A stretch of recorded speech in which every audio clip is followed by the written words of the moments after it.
La percepción de la realidad es 90% ilusión de nuestro cerebro.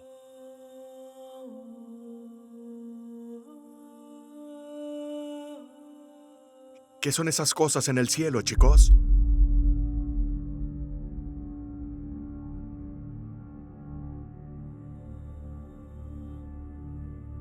En 2011, fui a la provincia de Nápoles a investigar. La ubicación precisa creo que fue Gianturco, cerca de Nápoles. Unos jóvenes dijeron que habían visto un ser luminoso en un jardín público. Fui allí al día siguiente. Traje a mi contador Geiger conmigo y los entrevisté, y me confirmaron que habían visto este extraño ser luminoso de lejos. De hecho, estaban muy asustados.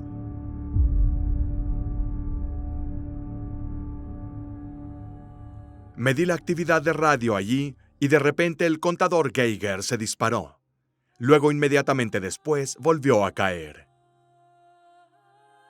Podemos tener algunas dificultades cuando dialogamos a través de algún medio, como una plataforma, o no en presencia de la persona que testifica.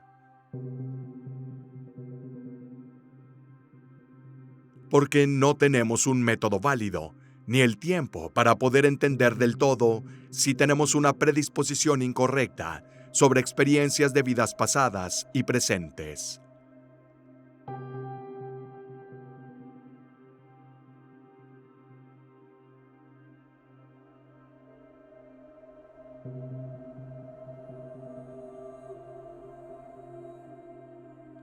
La predisposición tiene varias facetas. En cuanto a la interpretación, me concentraré en lo que nos concierne. Por lo tanto, predisposición significa más específicamente una preemoción, un antecedente emocional o disposición cognitiva a lo que la persona está experimentando en el aquí y ahora.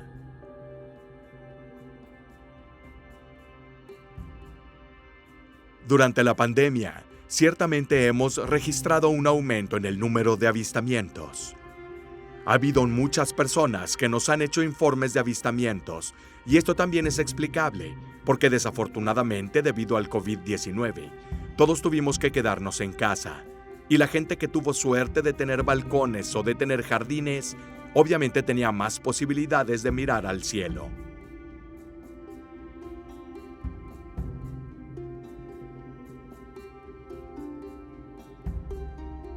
Predisposición en el campo de la salud, lamentablemente, a menudo se refiere a patologías bastante profundas y por lo tanto, también desde un punto de vista cognitivo, uno va a evaluar, como mencioné anteriormente, cualquier problema relacionado con la psicosis o incluso esquizofrenia.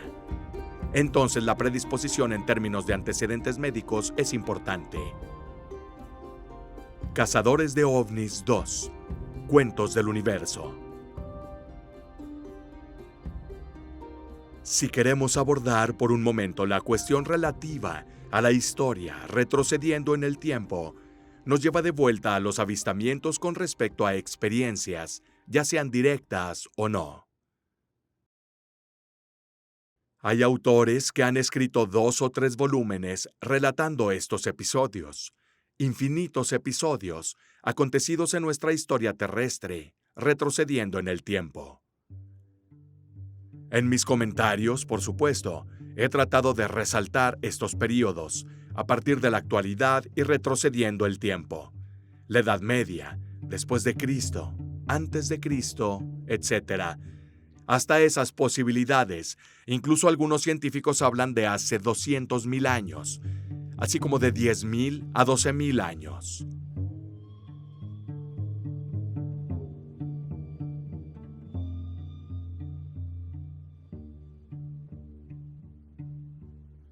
Comencemos con nuestra era. 1977. Esto puede sonar como ciencia ficción, pero es un hecho que durante esa noche, un objeto muy grande en forma de una medusa rosa apareció en el cielo, que desprendía una luz muy intensa e iluminó toda la ciudad y despertó a los 300.000 habitantes dormidos que estaban aterrorizados. Lo extraño fue que al abrir las ventanas a la mañana siguiente, los habitantes encontraron que todos los cristales tenían muchos pequeños agujeros. El profesor Siegel mencionó una flota, porque parecía imposible que un solo objeto o la luz por sí sola pudiera atravesar los cristales de las ventanas en toda la ciudad. 3 científicos soviéticos dieron su opinión consolidando la hipótesis de que se trataba de un ovni, tal vez una flota. Una inteligencia superior a la nuestra nos observa por razones desconocidas. Hay otro caso. Retrocediendo en el tiempo, un simple caso muy discutido que sucedió en 1969, justo antes de que Neil Armstrong pisara la Luna saliendo del Apolo 11. Por cierto, también podemos decir que la presencia del hombre en la Luna es un hecho discutible, que el hombre nunca haya pisado la Luna, pero dejemos de lado esta absurda suposición. Armstrong afirma en su diario que 2 ovnis pasaron sobre mi cabeza, y su compañero Buzz Aldrin les tomó varias fotografías. Pero eso no es todo. Por supuesto, con el potencial que tenemos para salir de la órbita terrestre, a medida que avanzamos hacia el infinito con nuestros grandes telescopios modernos, es claro que aumentan las probabilidades.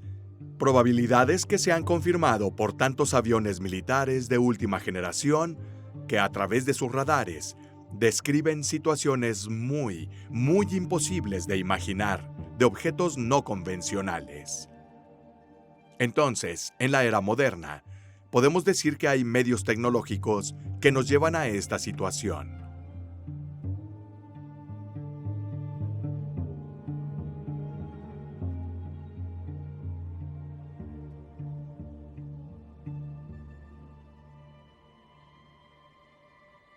Muchos dicen que la clipeología y la arqueología antigua terminan donde comienza el incidente de Roswell, donde la ufología moderna comienza convencionalmente. ¿Qué pasó en Roswell el 2 de julio de 1947? Un objeto cayó del cielo. Después de unos días, un periódico local salió con titulares que decían que un platillo volador se había estrellado, y esta declaración no la hizo cualquiera. Fue hecha por los propios militares estadounidenses. Como había varios testigos, se dieron cuenta de que habían excedido un cierto límite, por lo que las autoridades estadounidenses inmediatamente retractaron esa versión, diciendo: mira, no fue así, nos equivocamos. No era un platillo volador, sino un proyecto de globo meteorológico.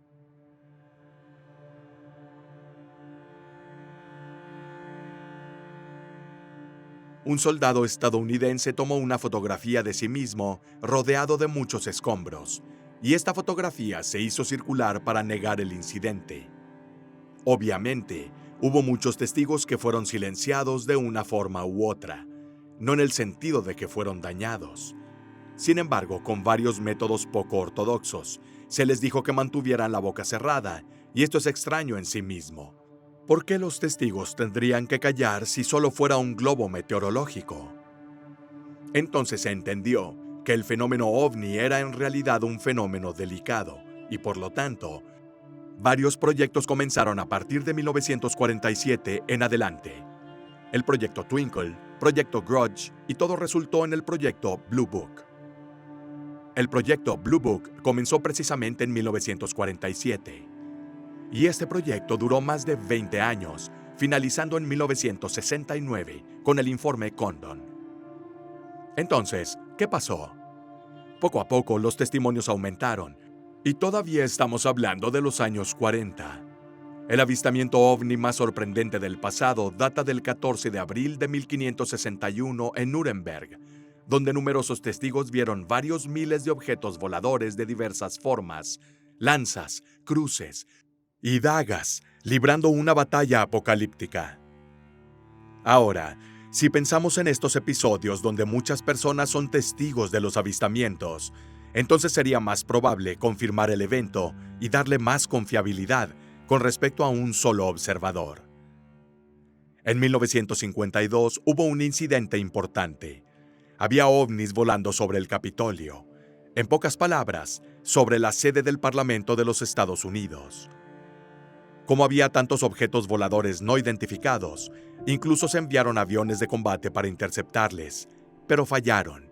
No pudieron interceptarlos. Así que esto, obviamente, creó un clima de miedo. El pueblo estadounidense estaba preocupado. La población estaba preocupada preguntando, ¿qué son estos objetos que vuelan sobre nuestras cabezas? Sobre todo porque el recuerdo del ataque japonés a Pearl Harbor, que tuvo lugar unos años antes, todavía estaba en sus mentes.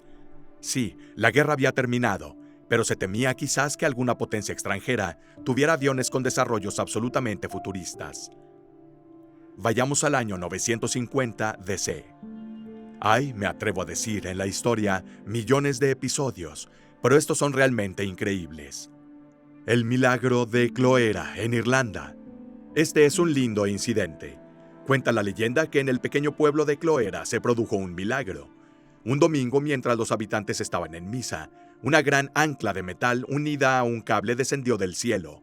Uno de los brazos, provisto de un gancho muy grande, fue clavado en el poste de madera de la puerta de la iglesia. Los fieles salieron corriendo y vieron en el otro extremo del cable, en el cielo, un barco que parecía flotar en un océano imaginario.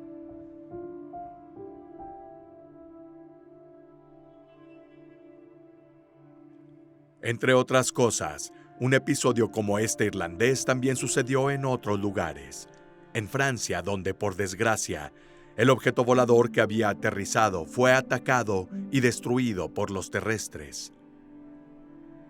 A principios de enero de 1953 se formó el llamado Panel Robertson, por tanto una comisión presidida por el físico Howard Robertson. ¿Y qué hizo esta comisión al final? Lo que hizo fue elaborar un informe que tenía como objetivo, digamos, desacreditar el fenómeno ovni, al decir, el fenómeno ovni no es una preocupación. Muy a menudo son solo planetas, son aviones, son fenómenos naturales. De hecho, el gran problema no son los ovnis. El gran problema es la histeria colectiva, porque potencias extranjeras podrían aprovecharla para causar estragos en los Estados Unidos. Los ufólogos de hoy argumentan, como Raymond Drake, por ejemplo, que el período de la Edad Media fue uno de los períodos más ricos por apariciones extraterrestres y cientos de ellos ocurrieron. Para que estas hipotéticas civilizaciones extraterrestres nos conozcan muy bien, y por tantas razones, causas y motivaciones que no puedo enumerar, porque no proporcionan documentación científica correcta. Sin embargo, desde el principio de los tiempos, estas civilizaciones extraterrestres no han hecho más que conocernos muy bien.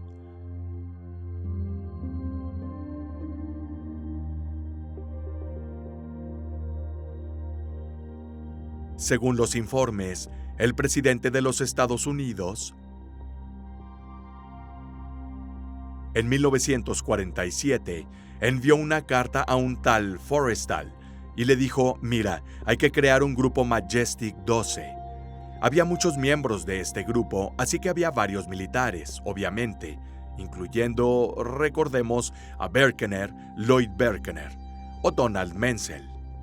Donald Menzel fue un famoso astrónomo, famoso en esos años, porque se declaró oficialmente contra el fenómeno ovni. Él dijo, no es verdad, todo es una tontería. Pero parece extraño que mientras dice una cosa públicamente, forme parte de un grupo de estudio como el Majestic 12, que estudió e identificó específicamente objetos voladores.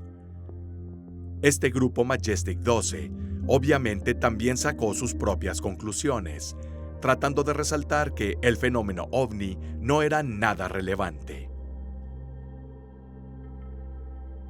Incluso estos mismos grupos privados debían mantenerse bajo control.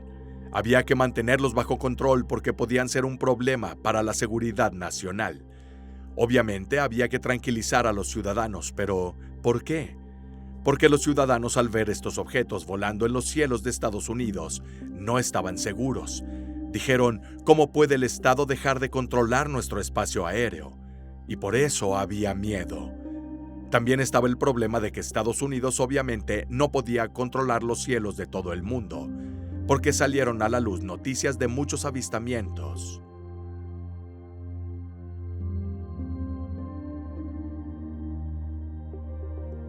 El gobierno de Estados Unidos trató de salir de esta situación. Entonces, ¿qué hizo? A finales de los años 60, en 1969, se quiso acabar con el proyecto Blue Book, donde 701 avistamientos de los más de 12,000 habían permanecido sin explicación y eran inexplicables. Sin embargo, pusieron su énfasis para reducir el fenómeno solo en los avistamientos explicables. Dijeron, todos tienen explicación. A los demás los ignoraron y realmente no los tomaron en consideración. Esto se descubrió varios años después porque, tengan en cuenta, el proyecto Blue Book terminó en 1969 y todos estos avistamientos fueron desclasificados varias décadas después. Así que esto dice mucho sobre el fenómeno. En el informe Condon en 1969, este físico y esta comisión que analizaban el fenómeno ovni dijeron, no es relevante, no hay problemas, no hay peligro. Se dijo que no había más que investigaciones secretas. Sin embargo, esto no es cierto, porque hemos visto que el programa ATIP en realidad continuó estas investigaciones, aunque en secreto, probablemente para no enervar a la población. Así que, si no era nada, si el fenómeno ovni no es real, es solo histeria colectiva, son los planetas, es Venus, son aviones o cualquier otra explicación, ¿por qué continuar con estas investigaciones?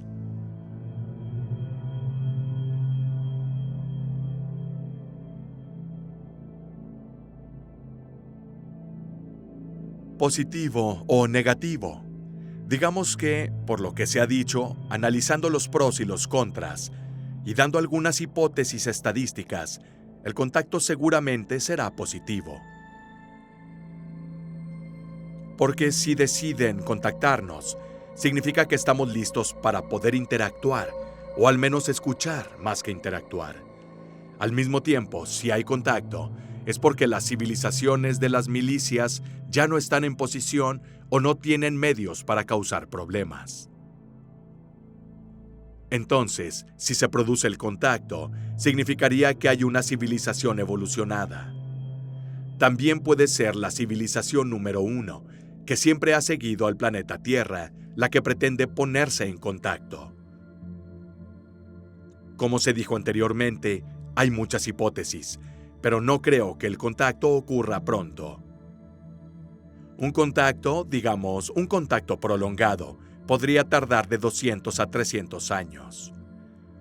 Si bien este contacto hipotético ya ha sido demostrado por proyectos de investigación, el contacto ya se ha producido con algunas de las autoridades a cargo. Estamos tratando, sobre todo desde un punto de vista oficial, de encontrar a los extraterrestres con las señales que lanzamos al espacio, y esto podría parecer una contradicción.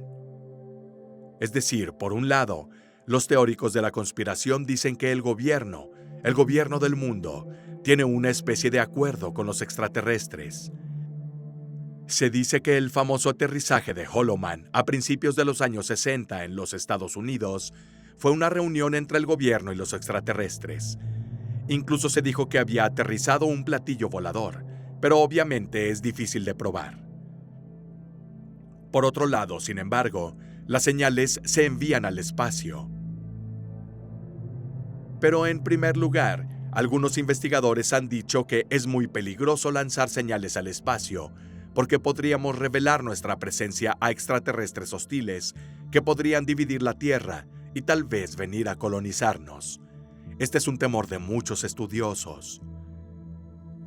Sin embargo, por otro lado, también es cierto que tener un diálogo con estrellas cercanas es muy, muy difícil, porque hay que tener en cuenta que la estrella más cercana está a unos 5 años luz, lo que significa que la luz tarda 5 años en llegar. Dado que las señales viajan a la velocidad de la luz, cuando las lanzamos tardan 5 años en llegar. Obtener una respuesta llevaría otros 5 años. Pero se dice, excepto por algunas señales sospechosas, Y también en este caso, sospecho que las autoridades no nos están diciendo toda la verdad. Se dice que no hemos recibido ninguna respuesta. Además, ¿quién dijo que los extraterrestres tienen que comunicarse a través de este tipo de señales que enviamos? En cuanto a los llamados accidentes OVNI, incidentes extraterrestres y demás, los contactos muy a menudo afirman que las personas que de alguna manera han tenido que tratar con estas entidades tuvieron un contacto telepático. Obviamente, tener un contacto telepático no puede ser excluido a priori, porque tal vez tenemos estas habilidades, pero no las hemos desarrollado con el tiempo, porque tenemos lenguaje y otras maneras de comunicación. Luego hay una fenomenología que es de contactados, que es muy frecuentemente, al menos en lo que se refiere a los testimonios sinceros. Y a través de este fenómeno, hay toda una historia que se repite y muchos declaran que han sido contactados de esa manera. Entonces deberíamos ir y establecer lo que queremos decir una vez que se contacta con el terrestre y cuáles son las modalidades, sino las de, entre comillas, un punto de vista telepático. Y el problema de la telepatía es que nos preguntamos de dónde viene el mensaje y hacia dónde va. Entonces, dado que son dos parámetros completamente diferentes, el que tiene el poder de pensamiento lógico que puede contactar al otro es el extraterrestre. El terrestre probablemente no tiene este poder.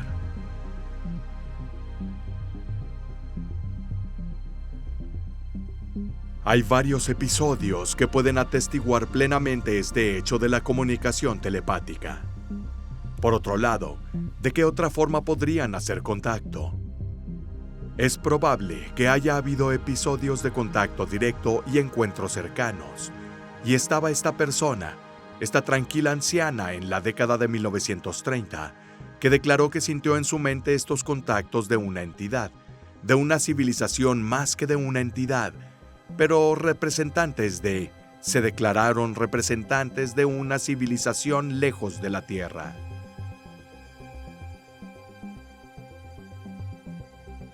Pero aparte de las formas que mencionamos anteriormente, para aquellos que enviaron el mensaje para hacerse entender, fue que la señora, por ejemplo, preguntó cuánto duraba su vida en la Tierra. ¿Fue de 60 a 70, 90 años? Y fueron muy precisos al responder. Aquí vivimos mucho más porque tenemos la posibilidad y el potencial de cambiar, para reemplazar nuestros sistemas orgánicos.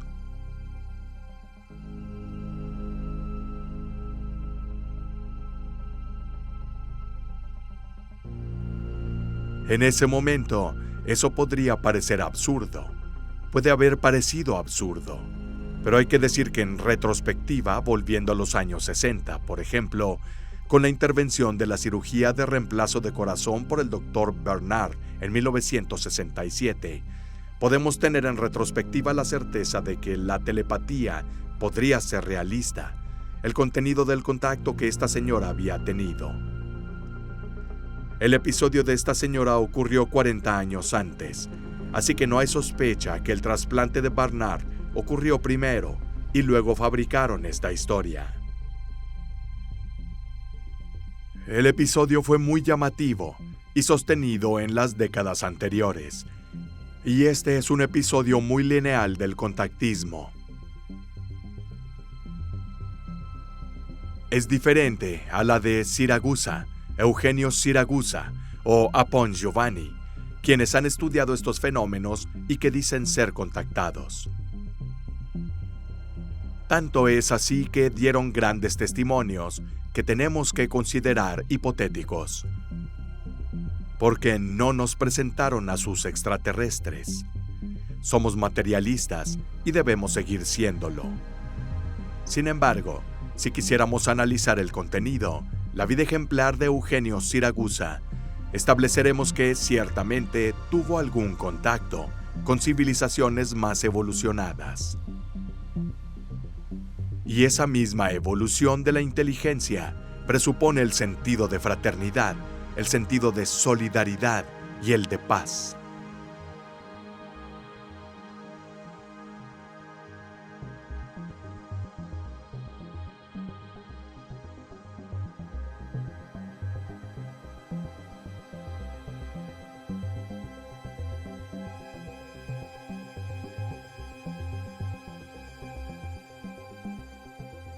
El caso de la amistad, como todos, por desgracia, los casos relacionados con la ufología, incluyendo los avistamientos, son una saga ufológica bastante controvertida.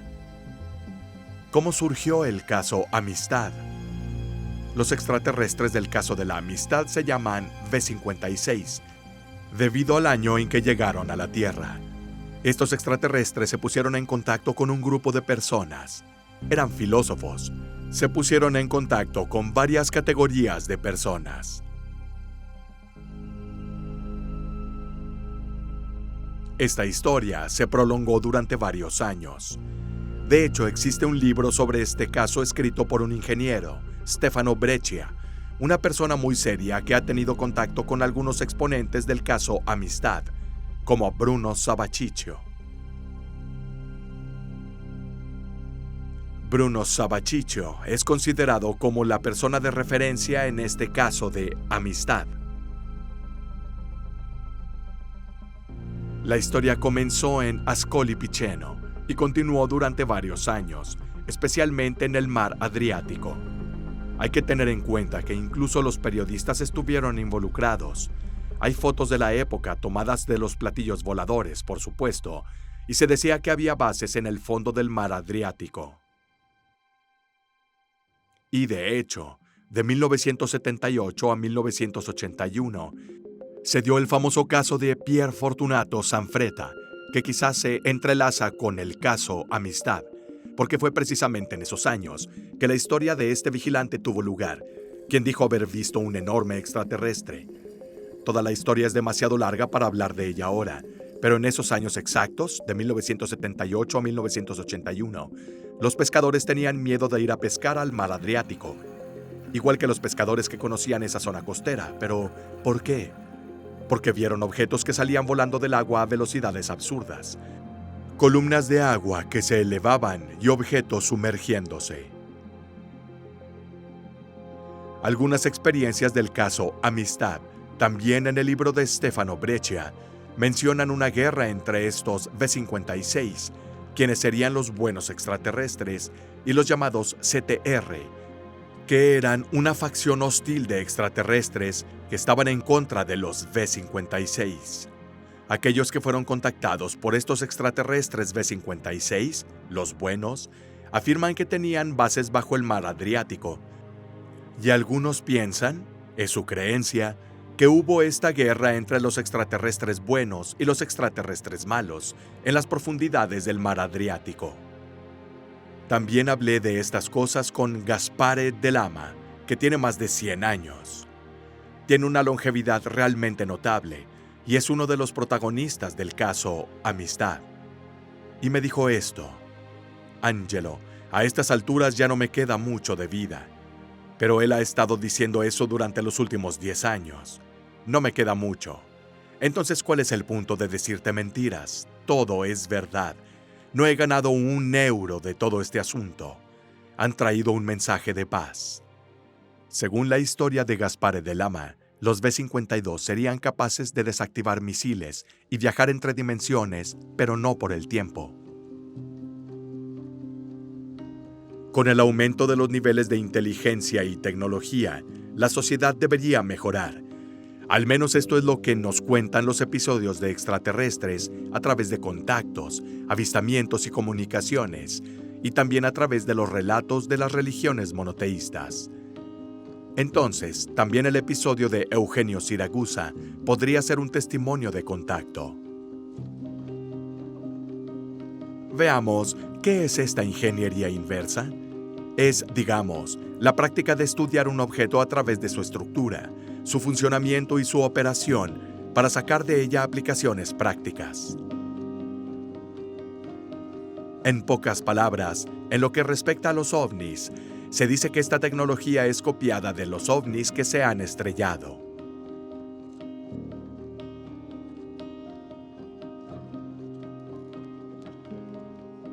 Esta tendencia de la ufología comenzó su curso a partir del incidente de Roswell, aunque algunos dicen que incluso se remonta al gabinete RS-33.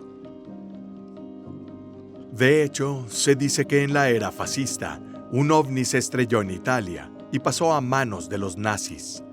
Y los nazis habrían comenzado a estudiar esta tecnología de los platillos voladores estrellados.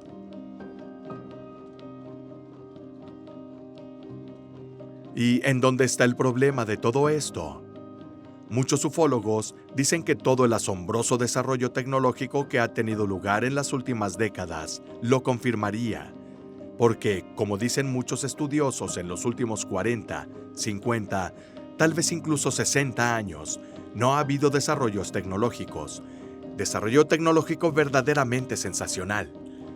Porque pasamos primero del nacimiento de la televisión de tubo catódico, que era la televisión antigua de los años 50 e incluso antes, y luego estaba el transistor, circuitos integrados, desarrollos tecnológicos verdaderamente notables. Ahora tenemos teléfonos inteligentes que se pueden sostener con una mano y que nadie hubiera pensado hace solo unos años, que tendríamos televisores, prácticamente televisores portátiles, y seríamos capaces de comunicarnos instantáneamente con otras personas en otra parte del mundo.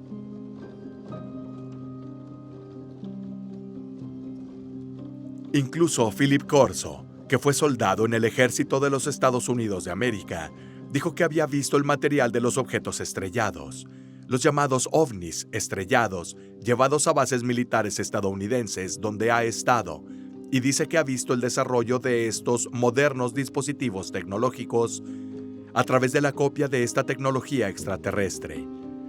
Desde mi punto de vista, bien puede ser que haya alguna influencia de esta tecnología recuperada, pero tengamos en cuenta, si tomamos, como decíamos antes, un platillo volador tan complejo, una nave extraterrestre tan evolucionada, ¿cómo entendemos cómo funciona? Muy a menudo no hay botones, cerraduras o llaves. Están completamente cerrados. Sería como poner un submarino atómico en manos de un hombre de hace 100, 150 años. Obviamente ni siquiera sabría por dónde empezar. Por eso tengo mis dudas sobre esta ingeniería inversa. Probablemente haya algo de verdad en ello, en el sentido de que hemos tenido desarrollos tecnológicos. Sin embargo, de eso a comprender el funcionamiento de estos objetos voladores no identificados hay un gran paso. De lo contrario, nosotros mismos estaríamos mucho más avanzados con nuestra propia tecnología, a menos que, como suele decirse, los militares que siempre están 30 o 40 años por delante en el desarrollo tecnológico estén manteniendo estos estudios y estos descubrimientos en secreto. Muchos científicos, incluyendo Margarita Hack, Piero Angela, Shekap, dicen que las distancias entre las estrellas son inmensas. No es posible que una civilización llegue a la Tierra, porque sería necesario superar la velocidad de la luz. Para entender esto, la velocidad de la luz es la que, si una nave espacial saliera hipotéticamente de la Tierra ahora, tardaría un segundo en llegar a la Luna. Entonces puedes entender lo absurdo que es esto, pero estamos razonando de acuerdo a nuestro grado de desarrollo actual. Nadie impide que una civilización que tiene 1000 o 100.000 o 1.000.000 de años de evolución y tal vez un coeficiente de inteligencia que en vez del de la Tierra sea 3 o 4 veces más evolucionado, capaz de construir naves de cruzar el tiempo y el espacio. Evidentemente, estos extraterrestres, estos hipotéticos seres, hayan superado las leyes de la física y quizás son capaces incluso de viajar entre dimensiones. Afortunadamente hemos tenido una evolución, al menos en lo que se refiere a tecnología, que nos permite mejorar nuestro estilo de vida, mejorar el contenido de nuestras discusiones, y por lo tanto la evolución avanza, para bien o para mal, pero avanza. Así que existe el riesgo de conflictos, de guerras, y siempre habrá, con el aumento no solo de la tecnología, sino también del llamado cociente de inteligencia, porque el IQ se adapta y crece en base a las cualidades generacionales y la vida de altos estímulos que tenemos hoy, en comparación con hace 50 años o incluso hace 100. Y por eso creo que es difícil que pueda haber una devolución.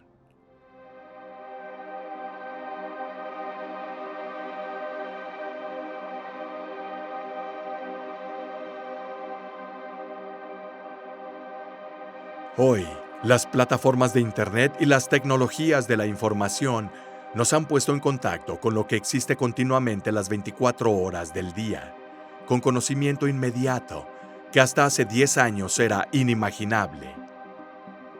Hemos entrado en la era científica, y esta es una era que ha reducido a cero las viejas experiencias. Ha comenzado una era completamente nueva y por lo tanto, solo podemos avanzar con conciencia, tal vez con esperanza de que las cosas cambien, pero es una esperanza irrealizable. Desde que nacemos, los seres humanos somos parte de una dinámica muy compleja, ya en su naturaleza tanto física como organizacional, social y cognitiva. A medida que crecemos, nos encontramos frente a ciertas dinámicas que no solo son complejas, sino inhumanas, entre comillas, hasta el punto de provocar enfrentamientos entre naciones, y presenciamos enfrentamientos entre naciones y gobiernos, que no solo no están de acuerdo a nivel político-administrativo, sino que también conducen hacia guerras. Esto es en contra de la naturaleza. Como un simple individuo, uno que nace, vive, aprende y se encuentra frente a este tormento de la humanidad que es propiamente eterno, este tormento, este conflicto, y nos preguntamos cuándo termina el conflicto.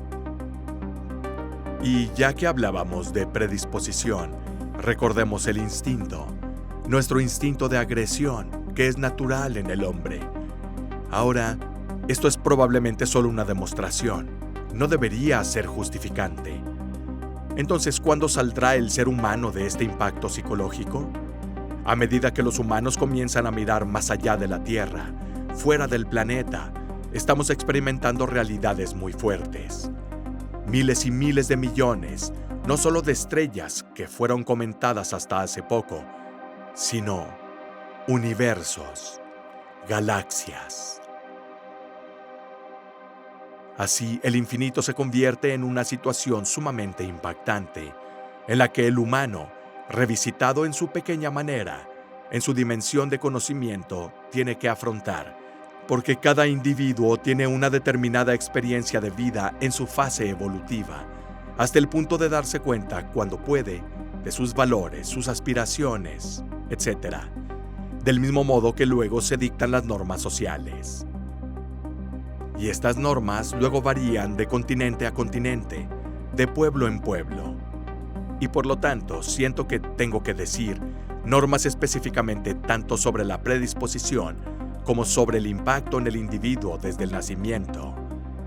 Mucha gente dice, el hombre nace llorando, muere llorando y vive llorando incluso en momentos de felicidad. Así que el llanto es una expresión genética fundamental que nos da señales. Nos dice que algo está mal con la estructura del planeta.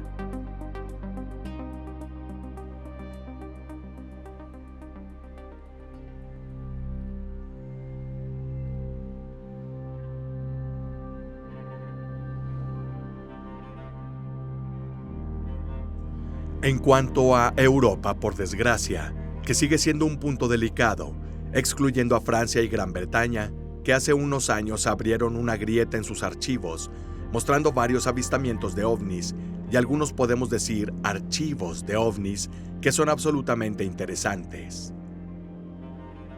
Pero estoy convencido de que siempre nos muestran solo la punta del iceberg. Probablemente el resto permanezca en secreto. Todavía no es el momento de dejarnos saber todo. En cuanto a Europa en general, digamos, estamos bastante detrás de Estados Unidos. Aunque en Edimburgo, por ejemplo, hace unos 10 años, se hablaba incluso en el ámbito universitario y se trabajó en torno a la ufología, así como en Turquía y en otros países. Sin embargo, con respecto a Europa, hay mucha menos atención al fenómeno ovni. Entonces creo que, en lo que respecta al mundo universitario, que muy a menudo tiende a arrinconar a la ufología, estamos bastante atrasados y aún no estamos listos para abordar estos problemas. Mientras que en los Estados Unidos, debido a la sensibilidad que mencioné anteriormente, estamos muy por delante del fenómeno ovni. La existencia de extraterrestres presupone, sobre todo, lo que decíamos antes, tecnología supersónica a la que debemos adaptarnos lentamente. Serán muchos siglos, no años, no décadas, y sobre todo un impulso hacia adelante que cambie totalmente, lógica cognitiva que cambia. Por otro lado, abriré y cerraré un paréntesis sobre Kardashev, quien nos regala esta solemnidad de la diferencia de civilizaciones, del potencial de civilizaciones, en las que hipotetiza 7, 8 o 10 categorías, a través de las cuales destaca en exclusiva cómo difieren en la evolución con respecto a la energía que producen, cómo desarrollan su propia energía y cómo la utilizan. Primero, mediante el uso de la propia estrella, luego el sistema transversal de viaje hasta la energía de la galaxia. Entonces, la civilización cero se define como una función de la energía y la calidad de su transferencia. Aunque habría otro parámetro que habría que crear, una escala de calidad. Una vez establecida la fuerza evolutiva de miles de millones de años de estas civilizaciones, también habría que establecer la calidad de vida de la civilización y su cociente de la lógica de la deducción y de la vida relacional, parámetros que actualmente no consideramos. Entonces, cuando se establece que si fueran a llegar aquí, y ya dijimos que estos extraterrestres han estado aquí desde el principio, desde que el primer hombre pisó la Tierra. Si se manifestaran, ciertamente, son siempre y en todo caso civilizaciones solidarias, pero que si ponen en contacto su realidad, su identidad con la nuestra, vendríamos en base a su pregunta correcta. Llegaríamos a no reconocernos. Al darse cuenta de esto, para que las personas puedan alcanzar un nivel de meditación, me atrevo a decir todos los días, podría ser más fácil. Pero luego hay otro aspecto externo que está ligado a la vida de las relaciones entre los pueblos, a las condiciones en que se encuentran los pueblos. Un ejemplo es el Papa que ayer fue a África. En los últimos días, la religión cristiana viene produciendo espíritu misionero durante 400 años, 500 años. Sin embargo, peor que antes, tenemos hambre y desesperación. No podemos entender por qué estos pueblos no pueden evolucionar hacia una situación positiva en la que todos sean felices. Y aquí cierro el paréntesis. Así que en este punto nos volvemos autocríticos.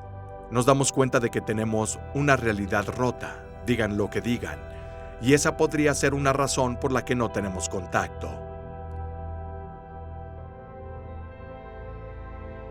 Entonces, ¿qué podemos decir en este punto? Ya hoy, que vivimos en un simulacro, en una retroalimentación prefuturizada, tenemos esta retroalimentación específica hacia atrás. Me atrevo a decir que incluso una retroalimentación prefuturizada, lo que nos sitúa en un espacio-tiempo X, lo que nos da una hipótesis. Así que mañana, o dentro de 100 años, también podríamos decir que seremos capaces, como humanidad, de cambiar. Pero se habla mucho de globalización. Se habla mucho de los principales eventos internacionales, como las instituciones de la ONU, la UNESCO y otras, que están tratando de volver a encarrilar a las naciones, pero no alcanzan su objetivo, ni gracias a la tecnología, ni por desgracia, por tantos acontecimientos, muchos eventos negativos que cada nación expone libremente, a veces incluso a través de dictaduras, y ya sabemos cómo terminaron. Por lo tanto, no reconocernos más es automático. Pongámonos en una retroalimentación prefuturizada, y también entenderemos desde un punto de vista psicológico por qué no estamos bien, y probablemente la raza humana nunca lo estará, tanto por cuestiones de instinto, digamos de un componente genético, como también porque las circunstancias se enredan y nos guían a interminables conflictos. No habrá fin de conflicto en la Tierra, probablemente en los próximos 300 a 400 años. Hay estadísticas que dicen que finalmente los extraterrestres podrían manifestarse en la década de 2030. Primero dijimos que 2000, 2012, luego en la década de 2030, incluso podría ser a finales del siglo. Personalmente deduzco alrededor del 2300. Es solo mi justa consideración, injusta o justa. Así que ahora mismo no nos reconocemos. Probablemente no se puede explicar por qué no fuimos en otra dirección.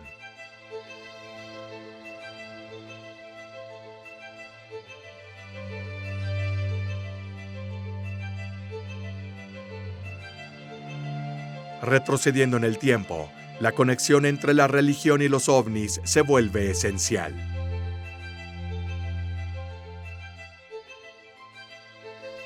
Dado que el ser humano en su infancia, y esta es una hipótesis que trato en el 5º capítulo de mi libro, que no desautoriza ni se inclina a una situación que niega la fenomenología religiosa, más bien la impone.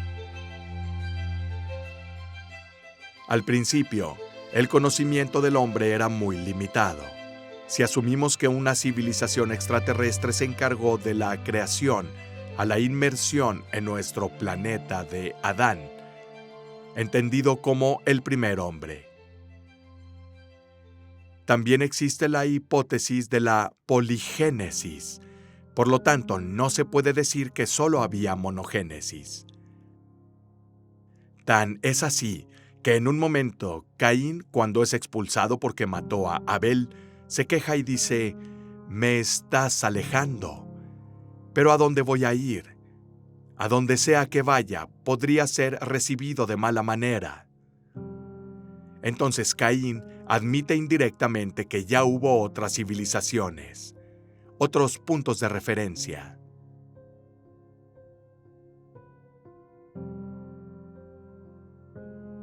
Y así, al principio, no inminente es algo que ves venir de una manera intensa, como por ejemplo, el aterrizaje de un vehículo aeroespacial.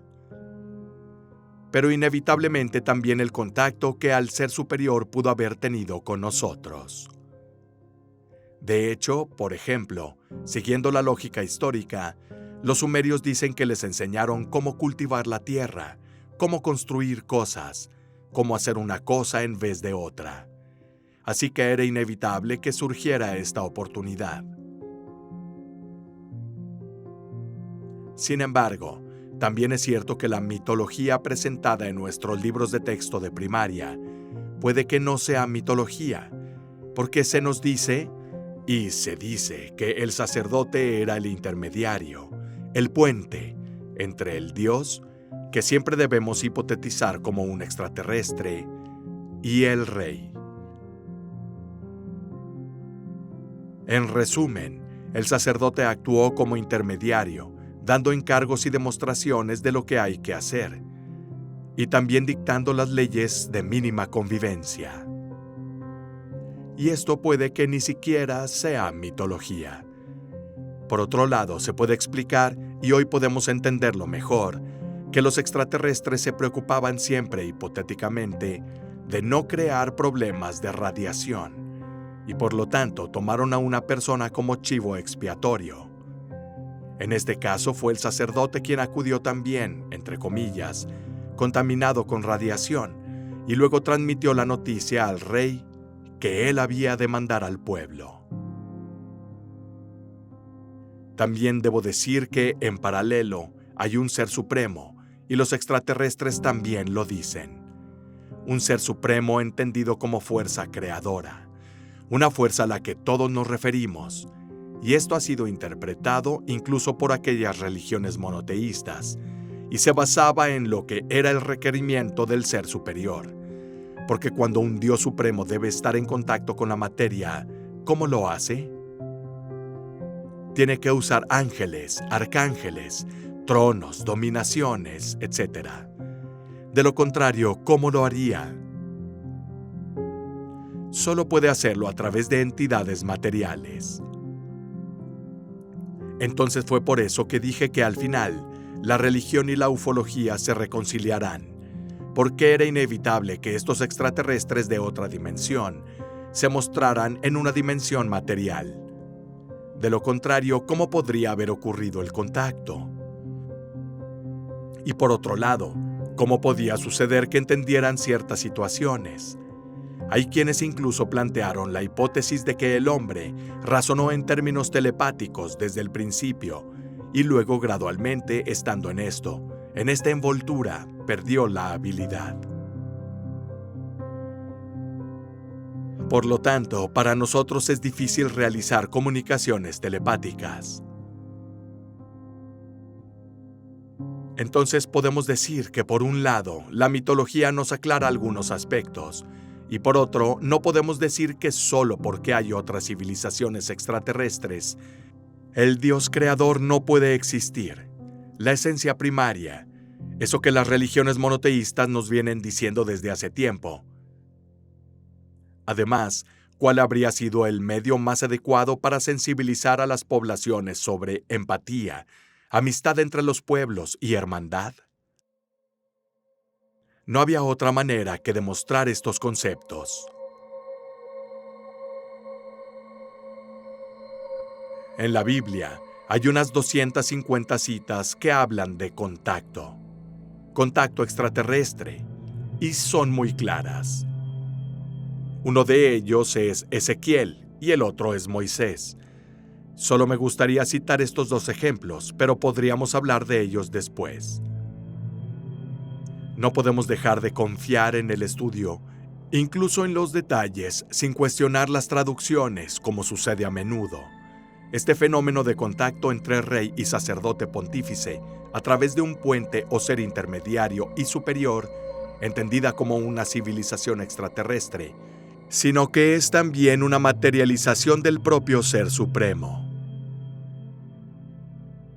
Y una última cosa sobre los comentarios con respecto a la pregunta: si la civilización extraterrestre X o una alianza con ella ha estado presente en el planeta Tierra desde el principio, ab origine, y ha seguido a la raza humana a lo largo del tiempo, me pregunto por qué hoy no podría ser lo mismo.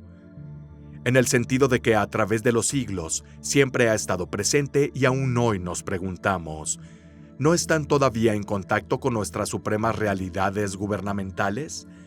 Si lo han estado en el pasado, lo estarán para siempre. Entonces, a través de esto, entramos en otros campos de discusión, de hipótesis y análisis, que nos dejan varias aperturas sobre posibilidades. Y por lo tanto, análogamente al pasado, estos eventos podrían repetirse, así como del pasado remoto al pasado cercano, al presente y al futuro.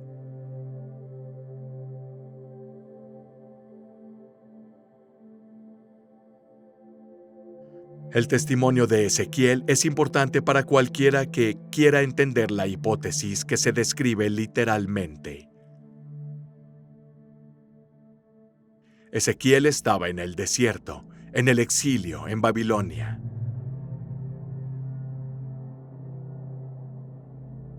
Y describe su encuentro cercano con este vehículo que aterriza y da vida al evento que describe en detalle.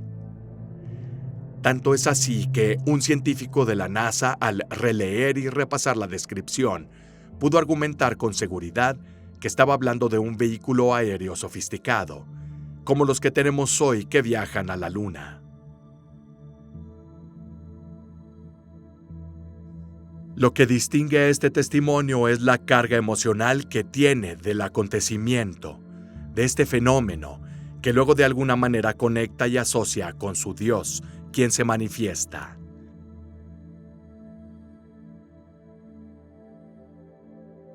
Pero en este caso, tenemos a su Dios que se manifiesta, por un lado, y tenemos al terrícola que es contactado por un motivo, digamos, desconocido.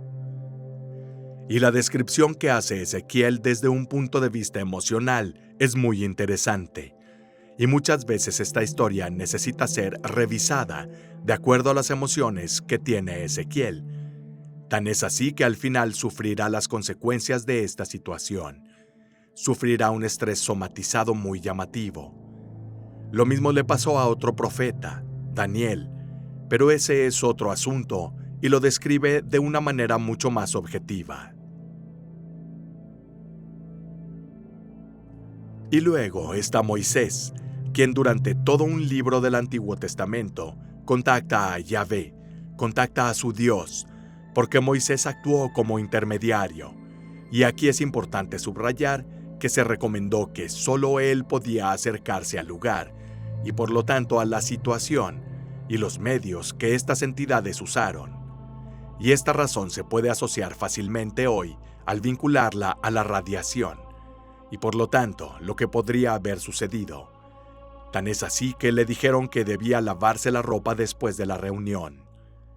Ahora, en términos religiosos, esto se interpreta como purificación, que no es solo de la ropa, sino también del espíritu. En términos literales, no puede haber duda de que hubo este contacto directo cercano.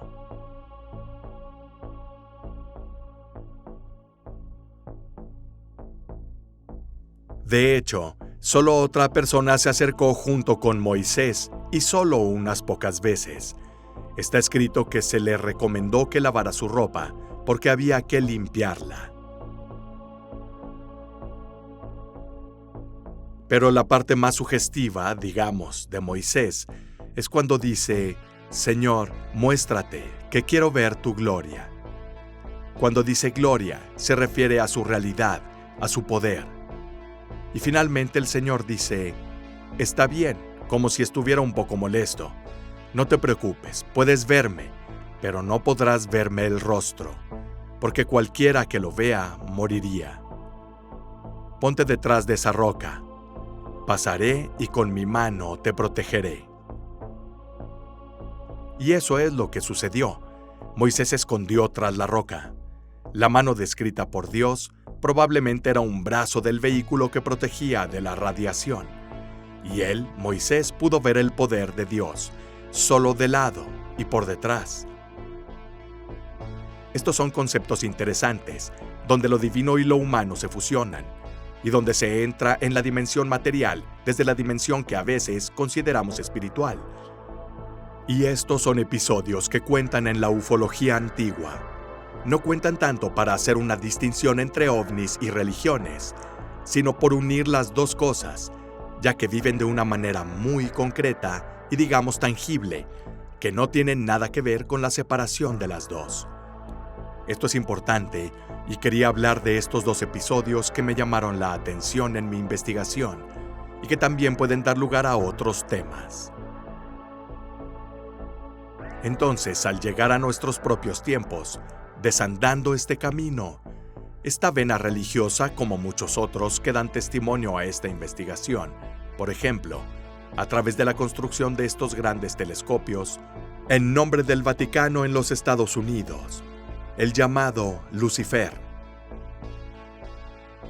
Porque siempre existe este deseo de saber más allá de nuestro propio espacio, y probablemente haya instituciones que conozcan mucho más a fondo lo que podría ser el conocimiento común.